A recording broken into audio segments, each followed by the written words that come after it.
आज की वीडियो में हम क्लास 10 इंग्लिश के बुक फर्स्ट फ्लाइट का chapter number 2 Nelson Mandela Long Walk to Freedom की समरी, थीम और कैरेक्टर्स को इन डिटेल डिस्कस करेंगे। वीडियो के लास्ट में आपके लिए कुछ इंपॉर्टेंट क्वेश्चंस हैं, तो वीडियो को लास्ट तक देखना। इस चैप्टर के ऑथर है नेल्सन मंडेला। समरी स्टार्ट करने से पहले फीस सबमिट कर दें, जो कि वीडियो को लाइक करना एंड चैनल को सब्सक्राइब करना। चैनल पर एमपी बोर्ड क्लास 10 से related updates, guidance and video lectures के वीडियोस आते हैं। English and social science subjects को कवर करूंगा। एंड आपको अगर जानना है कि क्लास 10 इंग्लिश का सिलेबस एंड पेपर पैटर्न क्या है, तो मेरी ये वाली वीडियो देखना। तो चलिए समरी को स्टार्ट करते हैं। समरी को 6 पार्ट्स में डिवाइड कराएं। पार्ट नंबर 1 है the inauguration ceremony. Part number 2 military display and national anthem.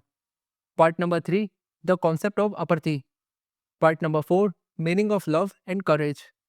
Part number 5 twin obligation. Part number 6 the evolution of freedom. चलिए वन बाय वन इन पार्ट्स को इन डिटेल डिस्कस करते हैं। Part number 1 the inauguration ceremony. इसमें क्या है, हम जो भी इनॉग्रेशन सेरेमनी है उसके बारे में जानेंगे, जिस दिन साउथ अफ्रीका आज़ाद हुआ था। ओके, तो देखिए, साल 1994 तक साउथ अफ्रीका में ब्रिटिशर्स यानी अंग्रेजों का शासन था। शासन का मतलब था रूल। ब्रिटिशर्स साउथ अफ्रीका के जो इंडिजिनस यानी साउथ अफ्रीका में रहने वाले लोग थे, जो वहाँ के मूल निवासी थे, उनके साथ बहुत जुल्म करते थे, अत्याचार करते थे। अब साउथ अफ्रीका के लोग वे ब्लैक थे, काले थे, और गोरे उनके ऊपर जुल्म करते थे। फिर दिन आता है 10 मई 1994 का। यह दिन साउथ अफ्रीका के इतिहास का, हिस्ट्री का बहुत बड़ा ऐतिहासिक दिन था। इस दिन के बाद साउथ अफ्रीका का पूरा इतिहास बदलने वाला था। साउथ अफ्रीका के लोग, जिन्हें इंसान ह्यूमंस भी नहीं समझा जाता था, उनके साथ कुछ अच्छा होने वाला था। इसी दिन को, 10 मई 1994 के दिन को कहा जाता है द इनॉग्रेशन सेरेमनी। और ये सेरेमनी जिस प्लेस पर हुई थी, उस प्लेस का नाम था union building sandstone amphi theatre in Pretoria. Pretoria city थी और union building sandstone amphi theatre ये बिल्डिंग का नाम था। क्वेश्चन पूछा जाता है इनॉग्रेशन सेरेमनी की डेट और प्लेस से रिलेटेड। ठीक है, तो डेट और प्लेस याद रखना। डेट क्या है? 10 मई 1994 और प्लेस है प्रिटोरिया। ठीक है, नेक्स्ट हम बात करते हैं द इनॉग्रेशन सेरेमनी का सिग्निफिकेंस। इसका महत्व क्या था? इसका इंपॉर्टेंस ये था कि ये साउथ अफ्रीका की सॉइल, साउथ अफ्रीका की धरती की आज तक की सबसे बड़ी गैदरिंग थी। गैदरिंग का मतलब था जहाँ लोग इकट्ठा होते हैं। सबसे बड़ी गैदरिंग थी जहाँ दुनिया भर के इंटरनेशनल लीडर्स इकट्ठा हुए थे, इस चीज़ का गवाह बनने के लिए कि साउथ अफ्रीका की हिस्ट्री में पहली बार एक डेमोक्रेटिक गवर्नमेंट बनने वाली थी। डेमोक्रेटिक गवर्नमेंट का मतलब होता है कि एक कंट्री के लोग वोट करते हैं ताकि वे अपने लीडर को सिलेक्ट कर सके, जो उनका यानी पब्लिक का रिप्रेजेंटेटिव होगा, प्रतिनिधि होगा, उन्हें रिप्रेजेंट करेगा। इससे पहले तक अंग्रेजों का शासन चल रहा था साउथ अफ्रीका में। इस सेरेमनी में 140 से भी ज्यादा कंट्रीज के लीडर्स आए थे, इसका गवाह बनने के लिए कि इस देश में, साउथ अफ्रीका में, कैसे एक नया सिस्टम लागू होगा, इम्प्लीमेंट होगा। यहाँ एक नया प्रेसिडेंट, राष्ट्रपति बनने वाला है। पहले साउथ अफ्रीका में वाइट सुप्रीमेसी यानी गोरे लोगों का शासन था, रूल चल रहा था। पर अब ये रूल एंड होने वाला है, खत्म होने वाला है, खत्म हो चुका है। अब से साउथ अफ्रीका में बर्थ हुआ है नॉन रेशियल डेमोक्रेसी का, जहां लोग अपना नेता खुद चुनेंगे यानी चूज करेंगे। फिर आती है ओथ सेरेमनी, शपथ समारोह। कोई भी कॉन्स्टिट्यूशनल पोजीशन जैसे प्राइम मिनिस्टर, चीफ मिनिस्टर या मिनिस्टर बनने से पहले ओथ सेरेमनी होती है। इसी तरह साउथ अफ्रीका में भी ओथ सेरेमनी होती है प्रेसिडेंट बनने से पहले। साउथ अफ्रीका के नए प्रेसिडेंट नेल्सन मंडेला बनने वाले थे। मंडेला जब ओथ लेने के लिए आते हैं, तो उनके साथ उनकी बेटी, उनकी डॉटर जेनानी होती हैं। नेल्सन मंडेला के अलावा दो और लोगों ने शपथ ली थी, ओथ ली थी। उनका नाम था, पहले थे थाबो मबेकी, ये साउथ अफ्रीका के पहले डिप्यूटी प्रेसिडेंट है, और सेकंड है mister de Klerk, south Africa के सेकंड डिप्यूटी प्रेसिडेंट। इस पार्ट से क्वेश्चन पूछते हैं कि मंडेला ने ओथ ली, उनके साथ कौन थे और कितने डिप्यूटी प्रेसिडेंट थे जिन्होंने ओथ ली थी, उनका नाम भी पूछ लेता है कभी, तो याद रखना। देन हम आते हैं पार्ट नंबर 2 पे, military display and national anthem. Military display का मतलब होता है सेना, आर्मी अपनी ताकत दिखाती है। एंड नेशनल एंथम देश का राष्ट्रीय गान होता है। इंडिया का राष्ट्रगान क्या है, या आप मुझे कमेंट में बताइएगा। देन ओथ सेरेमनी के बाद क्या होता है, एज्यूम करो नेल्सन मंडेला अपने मंच पर अपने स्टेज से लोगों को संबोधित कर रहे हैं। ओथ लेते हुए जिन लोगों को मंडेला संबोधित कर रहे हैं, उनमें 140 प्लस कंट्रीज के लीडर्स हैं। मंडेला बता रहे हैं ये साउथ अफ्रीका वही देश है जहां व्हाइट सुप्रीमेसी हुआ करती थी, अंग्रेजों का शासन था, रूल था, जो ब्लैक्स को इंसान भी नहीं समझते थे, ह्यूमंस भी नहीं समझते थे। साउथ अफ्रीका के लोगों को बहुत बुरी तरह ट्रीट करा जाता था। साउथ अफ्रीका पूरी दुनिया में, पूरे वर्ल्ड से अलग थलग हो गया था। पर अब ये सब कुछ आगे नहीं होगा, जहां लोगों पर जुल्म हो, एक दूसरे को दबाएं, गुलाम बनाकर रखें, ये सब चीज़ें अब साउथ अफ्रीका में नहीं होंगी। ये नेल्सन मंडेला कह रहे हैं। उसी दौरान पीछे से जब मंडेला स्पीच दे रहा है, उनके स्टेज के पीछे से उड़ते हुए आते हैं क्या, फाइटर जेट्स। आसमान में हवाई जहाज दिखते हैं, फाइटर जेट्स उड़ रहे हैं। साउथ अफ्रीका की एयरफोर्स के जेट्स उड़ रहे हैं, वी शेप बना रहे हैं, V4 विक्ट्री होता है। डिफरेंट कलर्स का धुआं यानी स्मोक छोड़ रहे हैं। कौन? जेट्स हवा में। ये कलर्स साउथ अफ्रीका के फ्लैग वाले कलर्स हैं, जो कलर साउथ अफ्रीका के फ्लैग में हैं। जेट्स के साथ हेलीकॉप्टर्स भी हवा में उड़ रहे हैं, फ्लाई कर रहे हैं। फाइटर जेट्स उड़ाने का मतलब ये नहीं है कि हम शक्ति प्रदर्शन कर रहे हैं, बल्कि जेट्स को उड़ाने का मतलब ये है कि मिलिट्री साउथ अफ्रीका की पूरी तरह से लॉयल है। लॉयल का मतलब था वफादार। ओके, तो मिलिट्री साउथ अफ्रीका के प्रति वफादार है। नई सरकार, नई गवर्नमेंट के प्रति, जिस गवर्नमेंट को जनता यानी पब्लिक ने चुना है, तो मिलिट्री दिखा रही थी वफादारी गवर्नमेंट के लिए, जो नई गवर्नमेंट आई है। जब ओथ सेरेमनी ओवर होती है, खत्म हो जाती है, तो दो अलग अलग नेशनल एंथम गाए जाते हैं, सिंग करे जाते हैं। पहला होता है निकोसी सिकेली आई अफ्रीका, ये गाया जाता है ब्लैक्स के द्वारा। और सेकंड नेशनल एंथम होता है डाई स्टेम, ये साउथ अफ्रीका का पुराना नेशनल एंथम था, जो कि व्हाइट्स के द्वारा गाया गया। इन दोनों नेशनल एंथम को साथ में गाने का मतलब ये था, ये सिंबलाइज करना था कि ब्लैक एंड व्हाइट के बीच में अब यूनिटी है। यूनिटी का मतलब था एकता। अच्छा, इन दोनों नेशनल एंथम को आप याद कैसे रखोगे?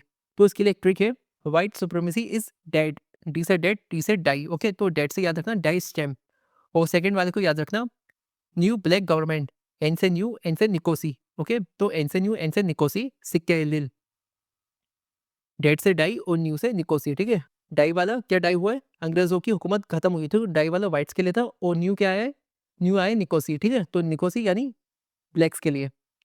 इस पार्ट से क्वेश्चन पूछते हैं, साउथ अफ्रीका में जो इनॉग्रेशन सेरेमनी हुई थी, उसमें कितने नेशनल एंथम गाए थे, उनका नाम वो किसने गाया था। देन आता है part number 3, the concept of apartheid. आपने सुना होगा कि एक बार गांधी जी साउथ अफ्रीका गए थे और उन्हें ट्रेन से उतार दिया था। ऐसा इसलिए क्योंकि गांधी जी ट्रेन के उस हिस्से में, उस कंपार्टमेंट में चले गए थे जहां वाइट्स यानी गोरे बैठते थे, वहां पर जहां पर गोरे बैठते थे वहां पर ब्लैक्स का आना मना था। देख लो, ट्रेन तक में सिस्टम बना दिया था। व्हाइट कहाँ बैठेंगे, ब्लैक कहाँ बैठ सकते हैं। ऐसा इसलिए हुआ था, व्हाइट्स ने, गोरों ने एक कानून बनाया था, एक लॉ बनाया था। कानून का नाम था अपर्टीत। ओके, ये ब्लैक्स के लिए एक विलन की तरह था ये सिस्टम। अपर्टीत लॉ की वजह से व्हाइट एंड ब्लैक्स में डिवाइड हो गए, अलग अलग हो गए थे। ठीक है, मतलब एक डिवीजन हो गया था उन दोनों के बीच में। ब्लैक्स के साथ तो बहुत बुरा व्यवहार करा जाता था। ब्लैक्स को मारा जाता था, पीटा जाता था। ब्लैक्स अपने हक की बात नहीं कर सकते थे। अगर कोई अपनी बात को उठाता था, उसे उठाकर जेल में डाल दिया जाता था। ब्लैक्स को ना तो फ्रीडम थी और ना ही कोई राइट्स यानी अधिकार थे। तो नेल्सन मंडेला भी साउथ अफ्रीका की ब्रूटल हिस्ट्री, निर्दय हिस्ट्री के बारे में बताते हैं कि 20वीं सेंचुरी की स्टार्टिंग में वाइट माइनॉरिटी ने एक सिस्टम बनाया, रेशियल डोमिनेशन, नस्ल के आधार पर, जिसका नाम था अपर्थी। ब्लैक्स के साथ डिस्क्रिमिनेशन किया जाता था, भेदभाव किया जाता था और व्हाइट्स को फेवर करा जाता था इस सिस्टम से, अपार्थाइड सिस्टम से। इस सिस्टम ने वर्ल्ड की सबसे खराब सोसाइटी साउथ अफ्रीका में बना दी थी। आगे नेल्सन मंडेला ने कई अफ्रीकन पैट्रियोट्स, जो अफ्रीका के देशभक्त थे, उनको श्रद्धांजलि दी। श्रद्धांजलि का मतलब होता है ट्रिब्यूट दिया। ओके, जैसे Oliver टेम्बो, Walter Sisulu and chief गुतुली, जिनके सेक्रीफाइसेस और बलिदानों ने आज़ादी यानी फ्रीडम के लिए रास्ता बनाया। इस पार्ट से क्वेश्चन पूछा जाता है, अपार्थाइड सिस्टम क्या था, मंडेला ने किन लोगों को ट्रिब्यूट दिया था, किन लोगों को श्रद्धांजलि दी थी। देन हम बात करते हैं पार्ट नंबर 4 की, meaning of courage and love. Courage का मतलब होता है हिम्मत या साहस, और लव का मतलब होता है प्यार। मंडेला के लिए करेज और लव का क्या मतलब था, वो हम इस पार्ट में जानेंगे। स्टार्ट करते हैं करेज से। मंडेला जी के लिए करेज का मतलब ये नहीं है कि आपके अंदर डर है ही नहीं, बल्कि करेज का मतलब तो ये है कि आपके अंदर डर तो है, पर आप उस डर से डर ही नहीं रहे, आप उस डर पर काबू कर रहे हो, डर को कंट्रोल में कर रहे हो। तो मंडेला जी का कहना है, आपके अंदर डर तो हो, बट आप उस डर को काबू कर पाओ। ऐसा नहीं कि डर की वजह से कुछ नहीं कर पा रहे हो। अब इस पार्ट से क्वेश्चन पूछा जाता है, मंडेला के लिए करेज का क्या मतलब था। देन हम बात करते हैं लव एंड हेट के बारे में। ठीक है, मंडेला जी कहते हैं कोई भी किसी से नफरत नहीं करता। इस बेसिस पर, इस आधार पर कि दूसरे का रिलीजन क्या है, रिलीजन धर्म को कहते हैं, दूसरे का कलर क्या है, वो किस रंग का है, काला है या गोरा है, वह व्यक्ति दिखने में कैसा है, इन सभी आधार पर कोई भी व्यक्ति अपने जन्म से, अपने बर्थ से किसी से नफरत नहीं करता, बल्कि बच्चा जैसे जैसे बड़ा होता है उसे नफरत करना सिखाया जाता है। आगे मंडेला कहते हैं, लोग नफरत करना सीखते हैं। अगर नफरत करना सीख सकते हैं तो लोग प्यार करना, लव करना, ये भी सीख सकते हैं। प्यार बहुत नेचुरल तरीके से होता है, यानी जो प्यार ऑटोमेटिक हो जाता है हमें किसी से भी, ठीक है, बट जो नफरत होती है वो हम करना सीखते हैं। ये सब कहना है मंडेला जी का। नेक्स्ट हम बात करते हैं part number 5, twin obligations. Obligation का मतलब होता है जिम्मेदारी। किसी भी इंसान की दो ऑब्लिगेशंस, दो जिम्मेदारी होती हैं, ऐसा नेल्सन मंडेला का मानना है। पहली जिम्मेदारी होती है, फर्स्ट ऑब्लिगेशन होता है अपनी फैमिली की तरफ, जिसमें आप अपने पेरेंट्स, अपने पार्टनर, अपने हस्बैंड या वाइफ, अपने बच्चे, ये सब आते हैं, ठीक है, अपनी फैमिली का ख्याल रखते हैं। जो पहली जिम्मेदारी है वो फैमिली का ख्याल रखना होता है। देन आती है दूसरी जिम्मेदारी, जो कि होती है आपकी कंट्री, अपने देश के लिए, अपनी कम्युनिटी, अपने लोगों के लिए। आगे नेल्सन मंडेला कहते हैं, साउथ अफ्रीका में इन दोनों जिम्मेदारियों को, इन दोनों ऑब्लिगेशंस को पूरा करने से रोका जाता था। ना परिवार और ना ही देश के लिए कुछ करने दिया जाता था ब्लैक्स को साउथ अफ्रीका में।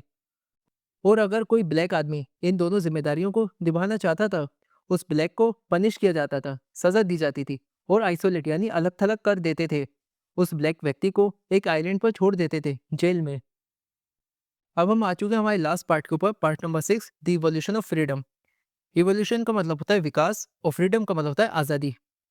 यहाँ बताया है फ्रीडम यानी आज़ादी का मीनिंग नेल्सन मंडेला के लिए क्या था, जब वो बच्चे थे, जब वो स्टूडेंट की उम्र में पहुंचे और जब वो यंग हो गए, जब वो जवान हुए, ठीक है। एज के साथ फ्रीडम का मीनिंग कैसे चेंज होता गया नेल्सन मंडेला के लिए, ये हम इस पार्ट में डिस्कस करेंगे। पहले हम बात करते हैं नेल्सन मंडेला जब बच्चे थे, ओके। तो जब नेल्सन मंडेला बच्चे थे, वे समझते थे जहाँ तक भी वे दौड़ सकते हैं, जिस भी नदी या जिस भी झरने में वे तैर सकते हैं, नहा सकते हैं, ये सब करना ही आज़ादी है। रिवर नदी को कहते हैं और स्ट्रीम झरने को कहते हैं। देन मंडेला जब स्टूडेंट वाली एज में थे, उनके लिए फ्रीडम का मीनिंग था कि किसी भी वक्त मैं पढ़ाई करने के लिए आऊँ, कभी भी जाऊँ, जो भी टाइम हो पढ़ाई का, पढ़ाई में किसी भी तरह की कोई रोक टोक ना हो, ये है आज़ादी। और यंग होने पर यानी जवान होने पर नेल्सन मंडेला के लिए फ्रीडम का मीनिंग था, अगर मैं यानी नेल्सन मंडेला अपनी फैमिली स्टार्ट कर सकूं, घर बसा सकूं, फैमिली का पालन पोषण अच्छे से कर सकूं, ये सब करना ही आज़ादी है। फाइनली उन्हें यानी नेल्सन मंडेला को एहसास हुआ, रियलाइज होता है कि सिर्फ मैं ही नहीं बल्कि मेरे सारे भाई बहन से यहाँ पर मतलब है साउथ अफ्रीका के लोगों से, ये सब भी चेंड है यानी गुलामी की जंजीरों में बंधे हुए हैं। नेल्सन मंडेला कह रहे हैं, भाई मैं ही खाली गुलाम नहीं हूँ इन अंग्रेजों का, ये जो मेरे दूसरे भाई बहन हैं साउथ अफ्रीका के, ये सब गुलामी की जंजीरों में बंधे हुए हैं।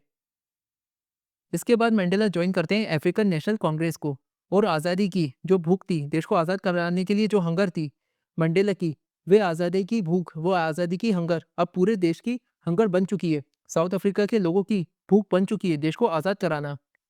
बहुत हो गई गुलामी, अब अचीव करना है आज़ादी। तो ये थी समरी। नेक्स्ट हम बात करते हैं इस चैप्टर की थीम क्या है। अगर आपसे थीम से रिलेटेड क्वेश्चन आता है तो आपको यही आंसर लिखना है। ये जो चैप्टर है Nelson Mandela Long Walk to Freedom, ये फोकस करता है स्ट्रगल के ऊपर, संघर्ष के ऊपर, साउथ अफ्रीका के लोगों का फ्रीडम के लिए, इक्वालिटी के लिए और जस्टिस के लिए अपने देश में।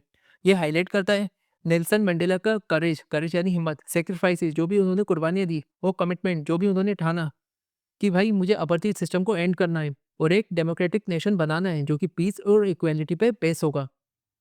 और जो भी कैरेक्टर्स हमने इस चैप्टर में डिस्कस करें वो ये हैं। पहले तो हमने देखा नेल्सन मंडेला को, वो कौन थे, साउथ अफ्रीका के प्रेसिडेंट थे, ठीक है। ज़ेनानी मंडेला की डॉटर थी। दो डिप्टी प्रेसिडेंट की भी हमने बात करी थी, जिसमें से पहले थे थबो mbeki जो कि पहले डिप्टी प्रेसिडेंट है, एंड सेकंड थे डॉक्टर टी क्लर्क। कुछ पैट्रियट्स को भी मेंशन करा गया था। पैट्रियट्स का मतलब होता है देशभक्त, जिसमें पहले थे Oliver Tambo, second Walter Sisulu and last chief Luthuli, ठीक है, जिनकी सेक्रीफाइस की वजह से आज़ादी का रास्ता मिला। और अगर आपने वीडियो को यहाँ तक देख लिया है तो कॉन्ग्रेचुलेशंस, ये रहे आपके इंपॉर्टेंट क्वेश्चंस। इन सारे क्वेश्चंस की आपको प्रैक्टिस कर दी है, आप अपनी स्क्रीन पे देख सकते हैं। पॉज करके इनका एक स्क्रीनशॉट ले लेना और घर पे प्रैक्टिस करना, ठीक है, और मुझे कमेंट में बताना और अपने आप को रेटिंग देना। लास्ट में बच्चों आपसे यही रिक्वेस्ट है, चैनल को सब्सक्राइब कर लो एंड सारे सोशल मीडिया प्लेटफॉर्म्स पर फॉलो करो, क्योंकि क्लास 10 के लिए सही गाइडेंस मिलना बहुत ज़रूरी है।